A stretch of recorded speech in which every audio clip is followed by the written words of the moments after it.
Hi, my name is Kari and I am a survivor of childhood sexual abuse.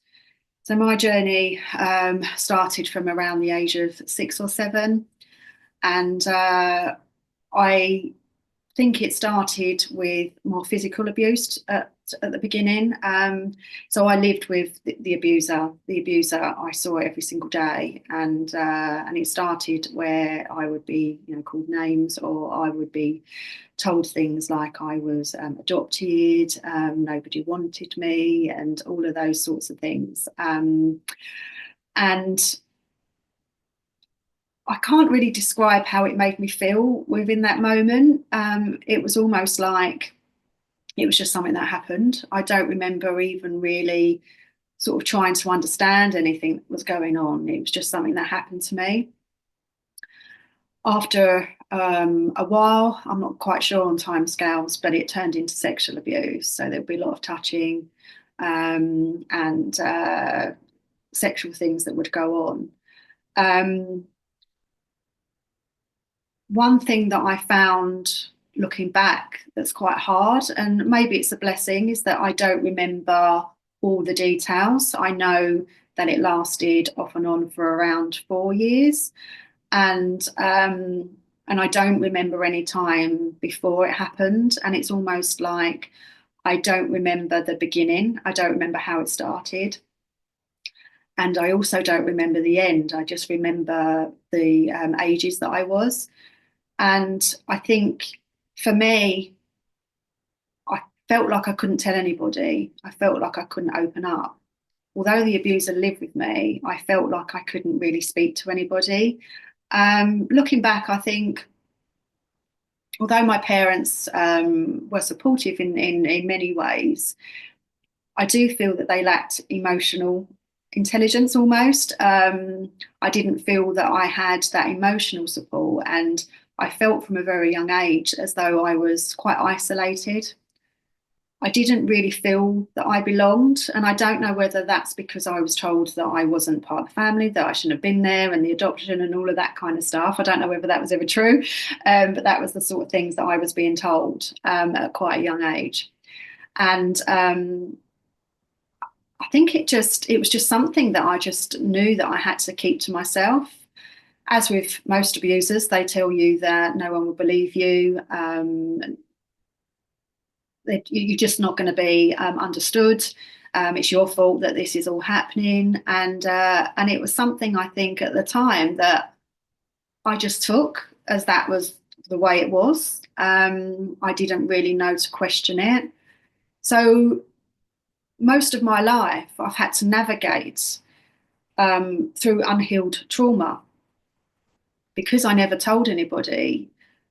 I never learned how to deal with any of it. I just navigated it in the best way that I possibly could.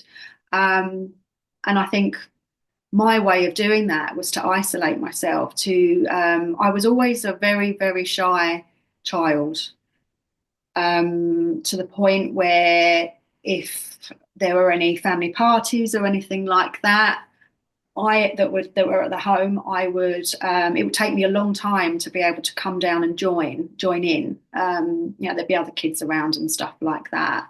But I remember feeling really, really anxious about any gatherings of other people, and I just thought that was me. Even at school, teachers would say, "Oh, Karen needs to speak up more. She doesn't put a hand up for anything. She doesn't talk to us, and she doesn't, ask for help in any way." And so I think my parents and everybody else around me just thought that was just me. That's just the way Carrie is. Not realizing that there may be something behind why I was that way. And in turn, I think I felt that was the reason I was the way that I was. It was just me. I was just a shy person. I wasn't a very talkative person. I was just somebody that wanted to slip into the background. But looking back now I understand it a lot more. I can see that that was part of me protecting myself. If I'm not seen and I'm not heard, then no harm can come to me. And I think that played out in all of my life, really. Um, it's one of those things that when you're a child, you just don't really acknowledge what's going on around you. And if you haven't got a family where things are talked about openly, then it becomes increasingly harder to be able to tell people about what's going on. And as I said, this person was living in the home. It was somebody that was with me every single day. And even growing up, we were always made to spend time together, whether just the two of us or as a family. There was no escaping it. It was always going to be there. And I guess the only way that I dealt with it was the way I explain it is that all the things that were happening to me, it's almost like I put them in a little box in my mind, and I would envisage like a key to this box, and I would, practically in my mind see myself locking it and throwing away the key. And that was how I dealt with it. That was how I continued. I remember when I was about 8 years old. I think we just had a family party then, and I remember there was a camp bed in my bedroom, and there was a sleeping bag on it, and I remember hiding myself away in this sleeping bag and crying, just crying uncontrollably. Nobody came, nobody heard, and I remember I had some trousers on that had a belt round it, and I remember tying this belt around my neck and pulling it and tugging at it. Now, I don't know whether at that time I wanted to end my life, but clearly there were parts of me that did. And I don't know that I wanted to end my life as such, but I wanted it to stop. But I didn't really understand what was going on either. And because I hadn't told anybody, there was nobody that I could reach out to. So I just continued the way that I was. But it stopped me from putting myself forward as I, got to a teenager and things like that. And I'm thinking about careers and all of those sorts of things. I would never put myself forward for anything because I always felt that I wasn't worthy. When you're told that you're not good enough and that you don't really mean anything to anybody, you start to feel that way, and it rubs off in your other relationships. And friendships even as well. Even sort of at school, I had friends. I was lucky that I did have friends, but I never really felt that I could be myself around them or anybody. And probably I didn't really know who I was. I didn't know how to be the person that I wanted or needed to be. So I just started to people please. I did everything that everybody else wanted me to do. Again, as a coping mechanism to prevent myself from being hurt. And this obviously, throughout my life has actually been a problem. I've always wanted to help people, but unfortunately, my help has always been turned into something where I could be used by other people, or they could treat me in a certain negative way. I remember looking back when I was 14, I started a Saturday job with one of my friends, and I lived near a high street that had quite a lot of shops in it at the time. And I remember one Saturday, me and my friend decided to walk around the shops and go into shops and ask if they needed any people to help. To do any till work or whatever it is, or packing up in the back, or whatever it is that they wanted. And we eventually came across this clothing shop, and it was like the owner was like I'd say elderly man. I don't know what he was. He might have only been sort of about 50 or around that kind of age. But to me at the time, obviously, he seemed quite old. And I can even picture him to this day. But we started in this shop, and being a clothes shop, they wanted us to dress in their clothing to show off the brand, basically. And I remember going into this changing room, and it was one of those ones that have got the curtains. And there was a curtain. There was only, I think there was only two changing rooms in there anyway. But I remember there was always a little gap, um, so the curtain didn't quite meet the wall, so you couldn't quite close it properly. And I remember at the time of getting dressed, we had to do this every week that we went in. We would go in and we'd get undressed, and then we'd put the clothes on that they wanted us to wear. And I do remember the owner walking by and sort of giving a little side glance as we were in there. And it was one of those things where I kind of noticed that he was doing it, but didn't know if he could see anything. I assumed that he couldn't, but it transpired that, of course, he could. You know, that was the whole point of having the curtains that didn't quite close, was the fact that he could spy on people that were going into the changing rooms. And as time went on, I don't know, I can't actually remember how long I was there for, but needless to say, it progressed, and then he started getting a little bit too close, and hands would wander and all of that kind of thing. So I decided, obviously, that was it. I was out of there. I wasn't going to stay there anymore. So I did leave that job. And I don't think I told them. I didn't tell my mum and dad about anything that had happened. Again, that silence, feeling like I'm conditioned to keep silent about it and not breathe a word about it. And I remember, I think the following Saturday, that the shop owner, actually phoned me asking if I was coming back in again. Of course, I said no. And it was my dad that had brought up the phone for me, and I don't remember there being any questions asked about who this man was. You know, I'm 14 years old, and I don't actually remember or recall any conversation about who that person was. Which, looking back, obviously now, being a parent myself, I can't really understand why that conversation didn't happen. And maybe it did, and I just don't remember. But as far as I'm concerned, it didn't happen, and that was it. I never spoke about it again. And I think because I'd had so many cries out for help when I was younger and felt dismissed in those moments, I learned to shut down. So anything that happened to me back then or going forward, that was my coping mechanism, to shut down completely. And so that then led to difficult relationships when I was older and had romantic relationships, because the same patterns were forming. Again, I was people pleasing. There was an element of me wanting somebody to save me, because nobody had come to my rescue when I was a child. So I think I was always looking for that person to come along and save me from all of this. And of course, that never happened. Anyone that I dated ended up being toxic in some way or controlling. They would always want to isolate me from my friends, and I think because I was looking for that person to save me, I didn't spot any red flags. I don't even know that I even knew what red flags were at that time, because, you know, it wasn't really something that was spoken about that much. Obviously, now you hear about red flags all the time on social media and in the news and things like that.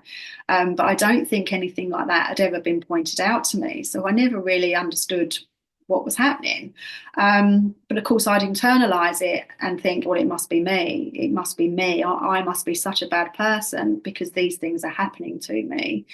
And I just didn't feel safe. I never felt safe. Looking back, I don't think I felt safe in any of the relationships that I had.